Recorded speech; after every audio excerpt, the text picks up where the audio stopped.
ఇవాళ బతికున్న ఒక ఆర్టీఐ కార్యకర్త గురించి మాట్లాడుకుందాం. బతికున్నా అని ఎందుకంటున్నానంటే చంపబడ్డ లేదా చావు నుంచి తప్పించుకున్న సామాజిక కార్యకర్తలే ఎక్కువగా వార్తల్లో కనిపిస్తున్నారు కాబట్టి. నిగ్గతీసి అడగడాన్ని అస్సలు సహించలేని ఇవాల్టి ఇంపేషెంట్ సొసైటీలో నిలదీయడాన్ని మాత్రమే ప్రవృత్తిగా మార్చుకున్న ఒక నిలువెత్తు సాహసాన్ని మీకు పరిచయం చేయాలనుంది. ఎందుకంటే ఎవరెటుపోతే నాకేంటి అనుకునే సాదాసీదా వ్యక్తిత్వాలకు ఇతనొక మార్గదర్శకుడు అవుతాడని జర్నలిస్ట్ డైరీ భావిస్తోంది కనుక.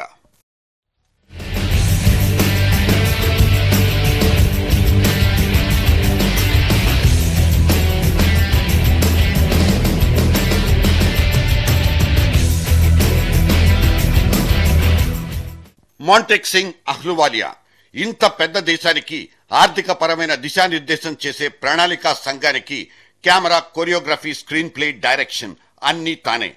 దేశానికి చెందిన ప్రతి నయా పైసాకి ఆయనే దిక్సూచి. కానీ ఒక సిల్లీ విషయం దగ్గర బెండ్ అయిపోయారు. బుద్ధిగా బయటకొచ్చి క్లారిఫికేషన్ కూడా ఇచ్చుకున్నారు. The expenditure of about 30 lakhs or so is not 2 toilets. It is really a major modernization of the toilet blocks in the Planning Commission. This is a 50-year-old building. Many important meetings take place here. People from outside, from the states, chief ministers, foreign visitors, others come.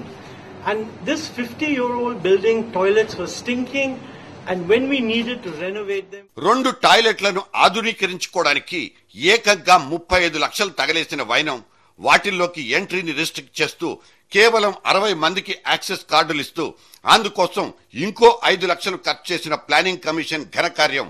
ఇది దేశమంతా రొచ్చైపోయిన భాగోతం.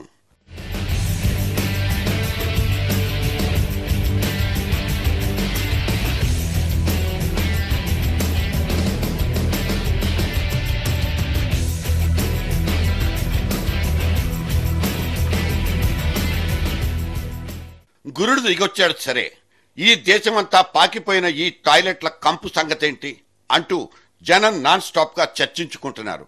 Planning commission కార్యాలయంలో జరిగిన ఈ ఘోరమైన నిర్వాకం కారణంగా రేపటి నుంచి ఈ గడ్డపు మనిషి కనిపించినప్పుడల్లా తళతళ మెరిసిపోతున్న ఆ టాయిలెట్లే గుర్తుకొస్తాయి. గడ్డి మేసే దొడ్డ మనుషులంటూ ఈసడింపులు వినిపిస్తాయి. వెంట్రుకనేసి కొండను లాగొచ్చో లేదో తెలియదు కానీ సమాచార హక్కు చట్టాన్ని ఉపయోగించుకుని అనకొండలంత సైజున్న ప్రభుత్వాది నేతల్నే దారికి తెచ్చుకోవచ్చు. మొన్న పేపర్లు, టీవీల నిండా పేలిపోయిన టాయిలెట్ ఎపిసోడే ఈ మాటకు బేస్ గా చెప్పుకోవచ్చు. కానీ ఇక్కడ వెంట్రుకేసి లాగిన ఆ డేర్ అండ్ డెవిల్ ఎవరై ఉంటారు? This is a big joke with this nation, and we are not able to provide proper sanitation for general public. Ladies are very much embarrassed and harassed when they are outside the homes because no toilets for ladies are there on the roads and the streets. And we are spending so heavily on this wasteful expenditure. This is bad. Subhash చంద్ర అగర్వాల్ వయస్సు 62 సంవత్సరాలు. చాందినీ చౌక్ లో వేలాది మంది జౌళి వ్యాపారుల్లో అతను ఒకడు. కానీ వ్యాపారం చేసుకుంటూనే ప్రతిరోజు ఇతను వార్తల్ని కూడా చదువుతాడు. నడుస్తున్న సొసైటీ కోసం తనకంటూ ఒక రోడ్ మ్యాప్ గీసుకుంటాడు. అతని చేతిలో ఉంది రైట్ టు ఇన్ఫర్మేషన్ అనబడే ఒక చిన్న చురకత్తి. ఇవాల్టి దాకా అతని గురించిన ప్రచారం పెద్దగా జరిగినట్టు లేదు. ఎందుకంటే యూట్యూబ్ లో భూతద్దం పెట్టి వెతికిన అతని వీడియో ఒక్కటైనా మాకు దొరకలేదు. కానీ అతను చీల్చి చెండాడిన సామాజికాంశాలు, అతను బయటపెట్టిన బడా బండారాలు మాత్రం కోట్లాది మంది జనం నోళ్లలో నానిపోయినవే, ఇంకా నలుగుతున్నవే. అతను ఒక పేరు మోసిన జర్నలిస్ట్ కానే కాదు. అలాగని రిటైర్డ్ ఐఏఎస్ కాదు. ఒక మామూలు గుడ్డల వ్యాపారి. కానీ ఈ ఒక్క ఆర్టీఐ బెత్తంతోనే జాతీయ పురస్కారాలు ఇచ్చే మూస పద్ధతిని ఎండగట్టేశారు. న్యాయమూర్తుల అక్రమాస్తుల్ని లెక్కగట్టేశారు. బహుభార్యలున్న పార్లమెంటు మెంబర్ల బండారాలన్నీ బయట పెట్టేశారు. నిన్నటికి నిన్న టాయిలెట్లలో లక్షల రూపాయల నిధుల్ని తగలేసిన ప్లానింగ్ కమిషన్ తిక్కను కుదిర్చేశారు. ఈయన్ని సాహస కృత్యాలు ఒక్కడంటే ఒక్కడే సాధించి చూపెట్టాడు. అందుకే మిస్టర్ సుభాష్ ని ఒక లీడింగ్ న్యూస్ పేపర్ ఇవాళ హీరోను చేసేసింది. కేవలం ఆయన లివింగ్ స్టైల్ మీదే బ్యానర్ వార్తను రాసి ప్రపంచానికి ఎలుగెత్తి చాటింది. కలెక్టర్ నవ్వాలన్న తన చిన్ననాటి కలను అసూయ ద్వేషాలతో తన సొంత మామయ్య చిదిమి పారేస్తే అక్కడి నుంచి అతని లోపల ఒక రకమైన ఫైర్ మొదలైంది. నిలదీసి అడగాలన్న నైజం మొగ్గతొడిగింది. చిల్లరిస్తే జేబులో వేసుకుని టికెట్ ఇవ్వకుండా వెళ్లిపోయిన బస్ కండక్టర్ దగ్గర నుంచే సుభాష్ తన ప్రశ్నించే గుణాన్ని ఆచరించడం మొదలుపెట్టాడు. తన దృష్టికొచ్చిన ప్రతి సామాజిక సమస్య మీద స్పందించడం అలవాటు చేసుకున్నాడు. న్యూస్ పేపర్లకు లెటర్లు రాస్తూ యంత్రాంగంలో కదలిక తెచ్చే ప్రయత్నమూ చేశాడు. 3699 ఉత్తరాలు రాసి 6 సంవత్సరాలకు ముందే గిన్నీస్ బుక్ లో ప్లేస్ కొట్టేశాడు కూడా.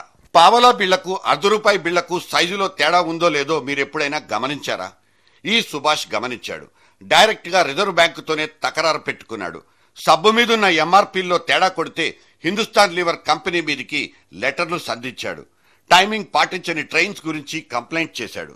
చివరకు ఇంటిల్లి పాదిని డిస్టర్బ్ చేస్తున్న టీవీ సీరియళ్ల టైమింగ్స్ మీద కూడా ఆయనకు కోపం వస్తే దాన్ని కూడా తీర్చుకున్నాడు.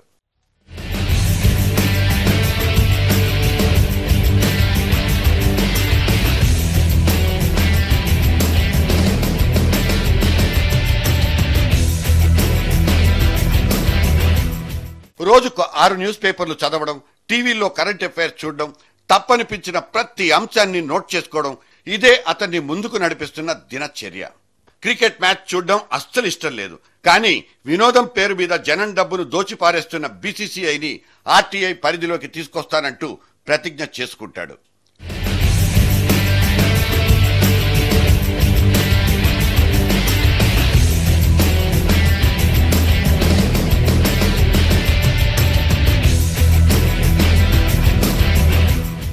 ఇప్పుడు ఇతను ఫుల్ టైం ఆర్టీఐ కార్యకర్త. ప్రశ్నించడం అనేది మనకులాగే అతనికి జన్మ హక్కే. కానీ ఆర్టీఐ పక్కనే అరాచకం అనే మాట కూడా మనకు వినిపిస్తోంది. కేవలం 8 నెలల్లో 12 మంది ఆర్టీఐ యాక్టివిస్టుల్ని పొట్టన పెట్టుకున్న గణాంకాలే మనల్ని భయపెడుతున్నాయి. ఇప్పటి వరకు 135 మంది ఆర్టీఐ కార్యకర్తల మీద దాడులు, వేధింపులు జరిగినట్లు మనకు కనిపిస్తున్న చేదు జ్ఞాపకాలు, జడిపిస్తున్న నెత్తుటి మరకలు. సమాచార హక్కును ఉపయోగించే వాళ్ల మాన ప్రాణాలకు అడ్డం పడే క్లాజులేవి సదరు చట్టంలో లేకపోవడమే దీనికి కారణం. మరి జనం కోసం ఇన్నిన్ని పాట్లు పడుతున్న ఈ స్మాల్ సైజ్ జాతిపితల్ని ఎలా కాపాడుకోవడం? చిన్నదైనా పెద్దదైనా తప్పును తప్పుగానే చూడాలన్న సుభాష్ చంద్రుడి అంకిత భావమే మనందరికీ ఆదర్శప్రాయం. Let us say, long live.